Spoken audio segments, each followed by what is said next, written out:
شیطان ہی کا گروہ خسارے میں، خبردار بے شک شیطان ہی کا گروہ خسارے میں ہے، گھاٹے میں ہے۔ دوسری قسم کے متعلق فرمایا اولئک حزب اللہ الا ان حزب اللہ هم المفلحون، وہ اللہ کا گروہ، خبردار بے شک اللہ کے گروہ وہی کامیاب، جو اللہ کا گروہ ہے وہی کامیاب ہے۔ اس میں تو کسی قسم کا کوئی شک و شبہ نہیں کہ شیطانی گروہ تو وہی ہوگا جو اسے عمل کرے گا جن کو شیطان پسند کرتا ہو۔ اور شیطان کے پسندیدہ گناہ ہے ہر وہ شخص جو اللہ کا نافرمان ہوگا، گناہگار ہوگا، وہی شیطانی گروہ میں ہوگا۔ اگر معاذ اللہ انبیاء کرام سے کوئی گناہ معاذ اللہ بھی گناہ سرزد ہو تو شیطانی گروہ میں داخل ہوں گے اور خسارے میں ہوں گے۔ کیا کوئی مسلمان یہ کہہ سکتا ہے؟ ہرگز نہیں کہہ سکتا ہے کہ معاذ اللہ انبیاء کرام سے گناہ سرزد ہو سکتا ہے، ہرگز نہیں۔ کہ امت کے نیک و پرہیزگار لوگ تو اللہ کا گروہ، یعنی کہ امت کے جو نیک لوگ، پرہیزگار لوگ، اولیاء کرام، بزرگان دین، ان کو بھی اللہ تبارک و تعالیٰ کا گروہ کہا گیا، ٹھیک ہے، اور کامیاب ہونے والے ہوں۔ اور انبیاء کرام شیطانی گروہ میں داخل ہو کر خسارے میں ہوں، ایسا کبھی نہیں ہو سکتا ہے کہ کسی مسلمان کو ایسا سوچنا بھی اپنی دنیا اور دین کو برباد کرنا ہو، یعنی کہ کسی مسلمان کا یہ سوچنا کہ ماشاء اللہ انبیاء کرام سے گناہ ہو سکتا ہے تو اس کی دنیا اور آخرت دونوں برباد ہو جائے۔ انبیاء کرام فرشتوں سے افضل ہیں، اس لیے ضروری ہے کہ ان سے کوئی گناہ سرزد نہ ہو سکے۔ انبیاء کرام فرشتوں سے افضل ہیں، اس لیے ضروری ہے کہ ان سے کوئی گناہ سرزد نہ ہو سکے، کیونکہ فرشتوں کے متعلق اللہ تعالیٰ نے فرمایا لا یسبقونہ بالعلم وهم بأمرہ یعملون۔ اس طرح فرشتوں کے متعلق اور یہ فرمایا لا یعصون اللہ ما امرہم ویفعلون ما یؤمرون، اور وہ اللہ کا حکم نہیں ٹالتے اور جو انہیں حکم ہو وہی کرتے۔ جب فرشتے اللہ کے حکم کے مطابق عمل کرتے ہیں اور اللہ کے حکم کی خلاف ورزی نہیں کرتے تو یہ کیسے ہو سکتا ہے کہ انبیاء کرام جو ان سے افضل ہیں، یعنی کہ فرشتوں سے افضل ہیں انبیاء کرام، ٹھیک ہے، وہ اللہ کے حکم کے مطابق عمل نہ کریں، یہ کیسے ہو سکتا ہے؟ اور اللہ کے حکم کی خلاف ورزی کریں۔ گناہگار تو نیکوں کے برابر بھی نہیں ہو سکتے، افضل ہونا تو دور کی بات ہے۔ اللہ تعالیٰ نے فرمایا ام نجعل الذین آمنوا وعملوا الصالحات کالمفسدین فی الارض ام نجعل المتقین کالفجار، کیا ہم انہیں جو ایمان لائے، کیا ہم انہیں جو ایمان لائے اور اچھے کام کیے ان جیسا کر دیں جو زمین میں فساد پھیلاتے ہیں، یا ہم پر پرہیزگاروں کی شریر بے حکمتوں کے برابر ٹھہراتے ہیں۔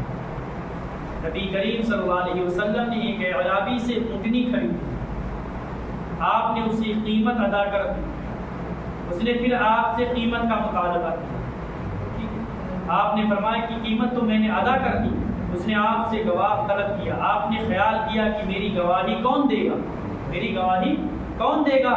اس وقت تو کوئی موجود ہی نہیں تھا جس وقت میں نے اونٹنی خریدی تھی۔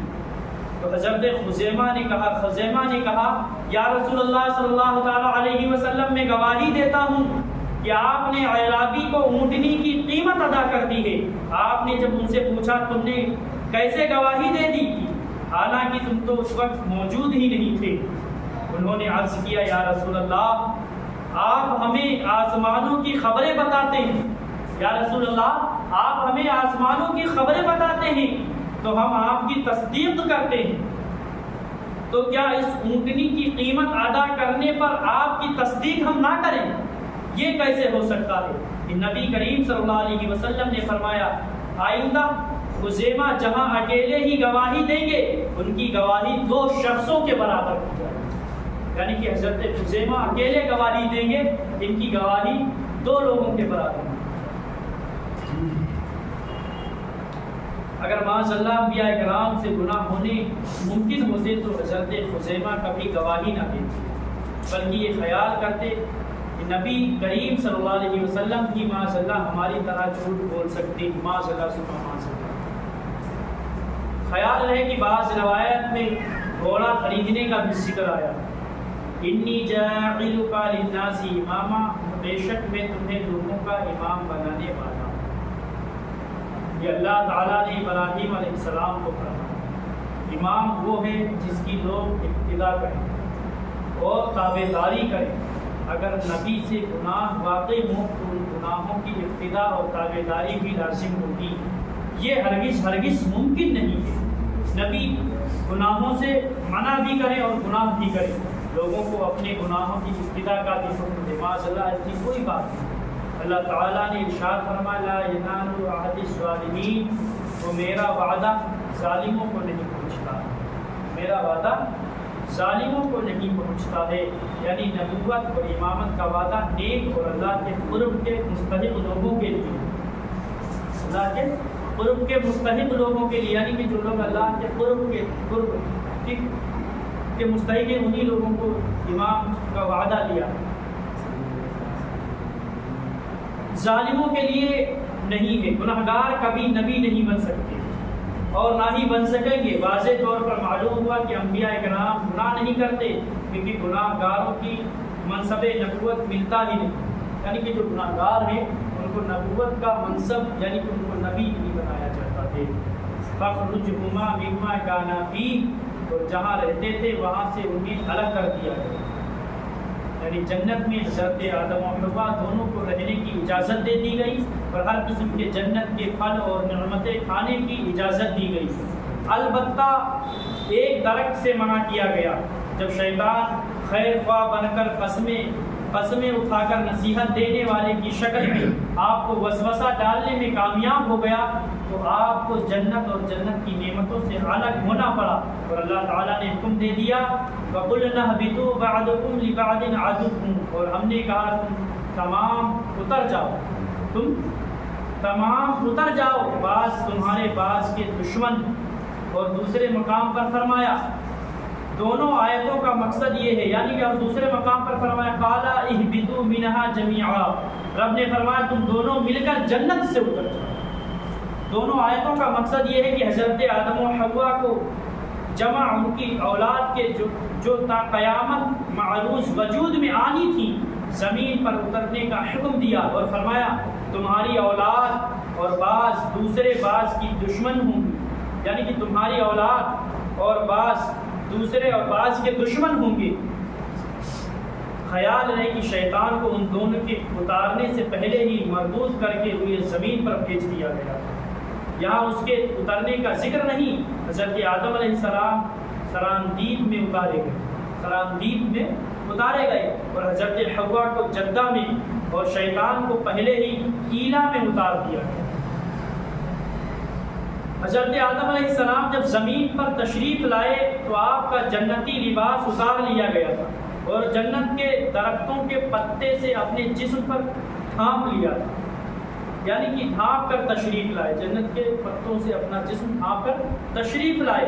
حضرت علی رضی اللہ تعالی عنہ فرماتے ہیں کہ ہندوستان کی زمین اس لیے عمدہ اور ہری بھری ہے اور عود پر نفل وغیرہ خوشبوئیں اس لیے وہاں پر پیدا ہوتی ہیں کہ آدم علیہ السلام جب اس زمین پر آئے تو ان کے جسم پر جنتی درخت کے پتے تھے، وہ پتے ہوا سے اڑ کر جس درخت پر لگے اور جس درخت پر پہنچے وہ ہمیشہ کے لیے خوشبودار ہو۔ حضرت آدم علیہ السلام جنت سے مختلف قسم کے بیج اور 3 قسم کے پھل اور حجر اسود، بس لاسٹ بات، حجر اسود سیاہ پتھر جو خانے کعبہ میں لگا، یعنی جو خانے کعبہ میں لگا وہ حجر اسود جسے، اور وہ عصا جو بعد میں موسیٰ علیہ السلام کے ہاتھ میں آیا، جس کی لمبائی 10 گز تھی، اپنے پاس ساتھ لے کر آئے تھے، اور کچھ سونا اور چاندی اور کچھ کھیتی باڑی وغیرہ کے اوزار بھی ساتھ لائے۔ آدم علیہ السلام اس قدر گری اور زاری میں مشغول ہوئے کہ ان تخموں سے بے خبر ہو گئے۔ شیطان نے موقع پا کر ان کو اپنا ہاتھ لگایا، جس تخم پر اس کا ہاتھ لگا وہ زہریلا ہو گیا، اور جو اس کے ہاتھ سے محفوظ رہا اس کی نفع برقرار ہے، یعنی کہ ابھی تک باقی ہے۔ سیدنا آدم علیہ السلام کے ساتھ 3 قسم کے پھل، جنتی پھل میوے آئے، 3 قسم کے جنتی پھل میوے آئے. ایک وہ جو پورا کھا لیے جاتے ہیں, ایک وہ پھل ہے جو پورا کھا لیے جاتے ہیں. دوسرے وہ جن کا اوپر سے حصہ کھا لیا جاتا ہے اور گٹھلی پھینک دی جاتی ہے, جیسے کھجور, آم وغیرہ. تیسرا وہ جن کا اوپری چھلکا پھینک دیا جاتا ہے اور اندرونی حصہ کھا لیا جاتا ہے. صحیح روایت ہے کہ ان کے ساتھ لوہے کے اوزار بھی تھے, لوہے کے اوزار بھی تھے, اور ایک سگاسی جس سے لوہا پکڑتے, دوسرا ہتھوڑا, تیسرا ایرن, نیزا, چوتھا حجر اسود. صحیح روایت میں آتا ہے کہ حجر اسود جب جنت سے آیا تو اس کی روشنی کئی میل تک جاتی تھی, اس کی روشنی کئی میل تک جاتی تھی.